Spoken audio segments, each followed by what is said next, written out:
પશ્ચિમ બંગાળ એક એવું રાજ્ય જ્યાં લોકશાહીના ઉત્સવ કરતાં હિંસાના પડઘા વધુ સંભળાતા હોય છે।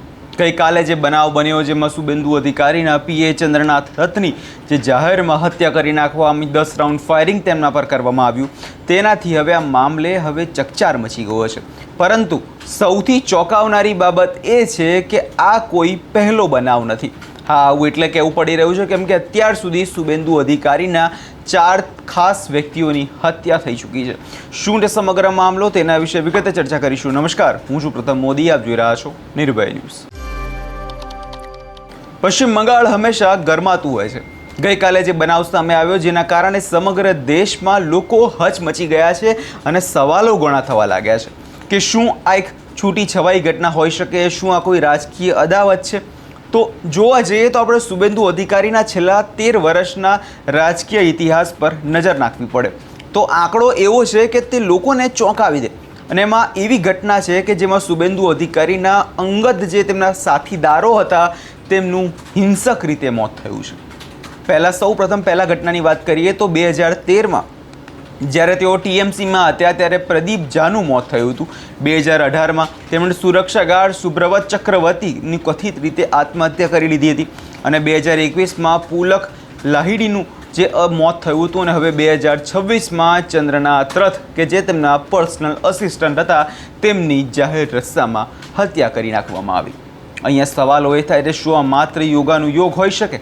શુભેન્દુ અધિકારી પોતે આક્ષેપ કરી રહ્યા છે કે તેમને નબળા પાડવા માટે તેમના જે આ લોકો છે, તેમના અંગત લોકો છે, તેમના એક પછી એક રસ્તામાંથી હટાવવામાં આવી રહ્યા છે।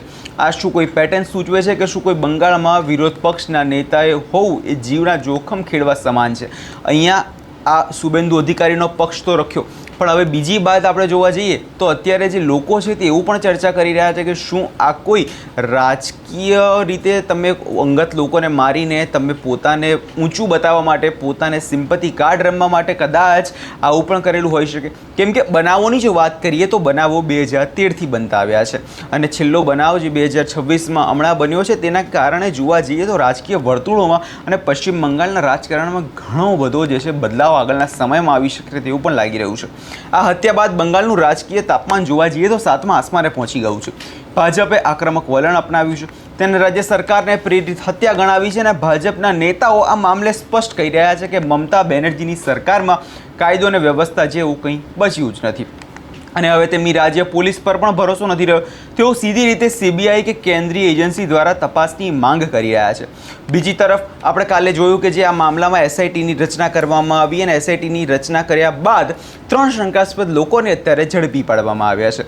પરંતુ શું આની પહેલાં જે આત્મહત્યાઓ થઈ હતી, આની પહેલાં જે હત્યાના બનાવો બન્યા હતા, શું તેમના લોકો પકડાયા છે? તે સવાલ પણ અત્યારે ચર્ચાઈ રહ્યો છે। તૃણમૂલ કોંગ્રેસના તમામ આરોપો અત્યારે જોવા જઈએ તો એ લોકો પાયા વિહોણા ગણાવી રહ્યા છે। ટીએમસીનું કહેવું છે કે ભાજપ મૃતદેહો પર રાજનીતિ કરી રહ્યું છે। મમતા બેનર્જીના જે લોકો છે, તેમના કાર્યકર્તાઓ છે, તેમણે સ્પષ્ટ વાત એ કીધી છે કે ભારતીય જનતા પાર્ટી હવે મૃતદેહો પર પણ હવે રાજનીતિ કરવાનું શરૂ કરી દીધી છે। તપાસ પૂરી થયા પહેલાં કોઈ પણ તારણ આપવું તે ખોટું છે, પરંતુ જનતાના મનમાં સવાલ એ છે કે જો નેતાઓના નજીકના લોકો જ હવે સુરક્ષિત નથી તો સામાન્ય માણસનું શું? બંગાળની આ કોઈ પહેલી ચૂંટણી નથી। બંગાળમાં આની પહેલાં પણ જે સમયે ચૂંટણી યોજાઈ હતી તે સમયે આનાથી પણ વધુ હિંસા જે છે વકરી છે, પરંતુ આ વખતે ભારતીય જનતા પાર્ટીનો વિજય થવો અને એના પછી જે સીએમ ઉમેદવાર છે શુભેન્દુ અધિકારી, તેમના અંગત ગણાતા પીએનું મોત થવું તે ઘણો બધા મુદ્દા પર ચર્ચાનો વિષય જગાવે છે। પશ્ચિમ બંગાળમાં ચૂંટણી આવે એટલે હિંસા વધે એ તો આપણે સૌ કોઈએ જોયું છે, પરંતુ હવે તો સામાન્ય દિવસોમાં પણ જે છે લોહી વહેવાનું શરૂ થઈ ગયું છે। શુભેન્દુ અધિકારી એ જ નેતા જેમણે નંદીગ્રામ મેદાનમાં મમતા બેનર્જીને હરાવ્યા અને કદાચ એ જ કારણે તેઓ સત્તાની સત્તાધારી પક્ષમાં નિશાન પર રહે છે। ચંદ્રનાથ રથની હત્યા એ માત્ર એક વ્યક્તિની હત્યા નથી, પણ એક બંગાળની કાયદો અને વ્યવસ્થાની સ્થિતિ શું છે તે એ ચિત્ર સમગ્ર દેશ સામે મૂકી દે છે। શું પોલીસ ખરેખર નિષ્પક્ષ તપાસ કરશે? તે સવાલ પણ અત્યારે ચર્ચાઈ રહ્યો છે। શું હત્યા પાછળનું કોઈ કારણ કોઈ લોકો કે કોઈ ટીએમસીના મોટા નેતા છે? તે પણ અત્યારે લોકો સવાલ કરી રહ્યા છે। હવે એ તમામ બાબતો પર હવે નજર રહેશે, પરંતુ હવે આ મામલામાં જ્યારે કોઈ હવે આ મામલામાં જ્યારે કોઈ પુરાવા હાથ લાગે અને જ્યારે કોઈ આરોપી ઝડપાય એના પછી જ આ તમામ ઘટનાઓ પર જે છે હવે નિષ્પક્ષ તપાસ થાય તેવી વાત લોકો કરી રહ્યા છે। હવે આ મામલામાં જોવાનું રહ્યું કે આગળના સમયમાં શું થાય છે. આ વિષયમાં તમારો શું અભિપ્રાય છે અમને કમેન્ટ કરી ચોક્કસથી જણાવજો અને અમારી ચેનલ નિર્ભય ન્યૂઝને લાઇક, શેર અને સબસ્ક્રાઈબ કરવાનું ભૂલશો નહીં.